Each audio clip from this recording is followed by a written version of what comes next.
Assalamualaikum warahmatullahi wabarakatuh. Ketemu lagi dengan saya, Noviani. Saya salah satu mahasiswi program studi pendidikan guru Sekolah Dasar Sekolah Tinggi Keguruan dan Ilmu Pendidikan Persatuan Guru Republik Indonesia Banjarmasin.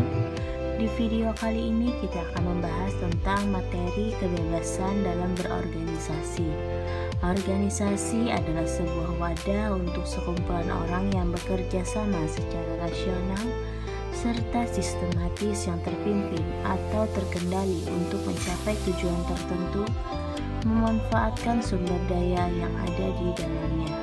Ada beberapa tujuan organisasi yang secara umum banyak dijadikan sebagai tujuan dari pembangunan organisasi tersebut, yang diantaranya adalah yang pertama meningkatkan kemandirian serta kemampuan dari sumber daya yang dimiliki.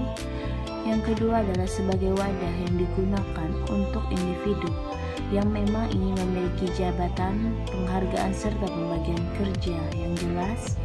Yang ketiga adalah sebagai wadah untuk memiliki pengawasan dan kekuasaan serta membantu setiap individu yang ada di dalamnya agar dapat meningkatkan pergaulan serta memanfaatkan waktu luang secara lebih optimal serta bermanfaat.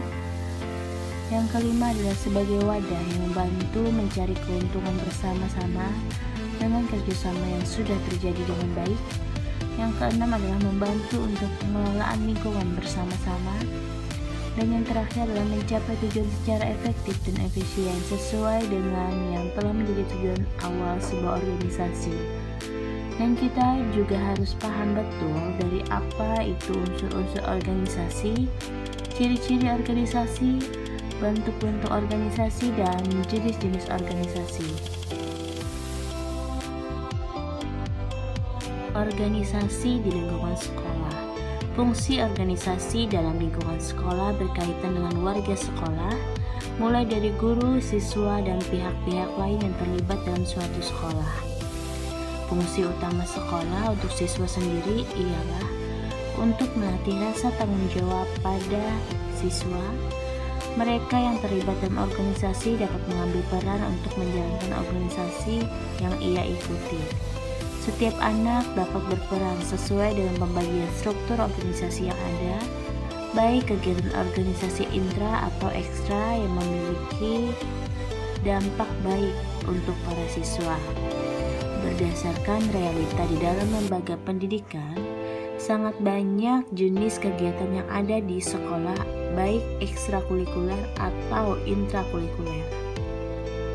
Pengalaman saya dalam organisasi di lingkungan sekolah yaitu yang pertama adalah kegiatan ekstra paduan suara. Salah satu kegiatan ekstra yang memiliki jumlah anggota banyak. Kegiatan ini melibatkan kekompakan kelompok. Organisasi ini juga dibutuhkan latihan yang sering sehingga dapat menghasilkan sebuah karya yang maksimal. Struktur organisasi kegiatan tertentu. Pembinaan biasanya memberikan arahan pada setiap kegiatan yang dilakukan di sekolah. Kelompok paduan suara juga memiliki kesempatan tampil setiap minggu pada acara upacara bendera dan hari nasional lainnya.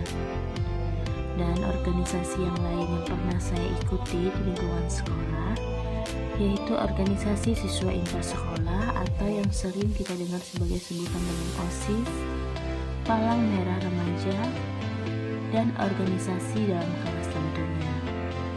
Pada dasarnya, segala jenis organisasi sekolah memiliki tujuan untuk mengembangkan kemampuan anak selain dari mata pelajaran.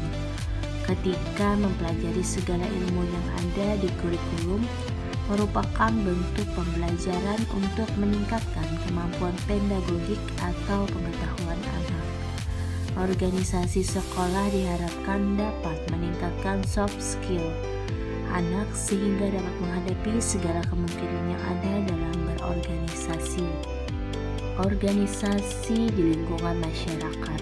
Organisasi masyarakat adalah sekumpulan kelompok yang dibentuk dalam lingkungan sosial kemasyarakatan untuk mencapai tujuan bersama. Organisasi masyarakat lahir dan berkembang dalam lingkungan masyarakat dengan berbagai bidang. seperti bidang ekonomi, bidang sosial, bidang agama, dan lain sebagainya. Pengalaman saya dalam organisasi di lingkungan masyarakat yaitu antara lain yang pertama adalah Karang Taruna. Karang Taruna ialah organisasi kepemudaan di Indonesia di tingkat desa atau kelurahan yang dapat menjadi wadah pembinaan dan pengembangan serta pemberdayaan dalam upaya mengembangkan kegiatan ekonomi produktif dengan pendayagunaan seluruh potensi yang tersedia di lingkungan baik sumber daya manusia maupun sumber daya alam yang telah tersedia. Dan organisasi yang lain pernah saya ikuti di lingkungan masyarakat seperti PKK, partai politik, dan saya aktif dalam kegiatan yang diselenggarakan di ruang lingkup kelurahan saya. Di awal-awal saya hanya menjadi perwakilan orang tua saya saja. Dan untuk saat ini saya sudah ambil bagian tersendiri. Jadi saya mengenal organisasi di lingkungan masyarakat berawal dari orang tua saya. Apalagi untuk saat ini kita ada kegiatan pengambilan suara atau menggunakan hak pilih untuk menentukan pemimpin di daerah kita. Dan saya dipercaya ambil bagian menjadi petugas TPS di lingkungan tempat tinggal saya. Meskipun saya seorang mahasiswa, saya tetap harus pandai-pandai dalam membagi waktu agar setiap proses pembelajaran dan kegiatan dalam berorganisasi tetap seiring sejalan. Sebagai makhluk sosial yang hidup berdampingan dengan orang lain, seorang individu perlu melakukan penyesuaian mengingat bahwa manusia tidak bisa hidup sendiri. Untuk memenuhi kebutuhannya, manusia memerlukan bantuan orang lain. Dengan berorganisasi, setiap orang mampu menjadi versi dirinya dalam proses terbaik. Semua jenis organisasi memiliki tujuan yang sama.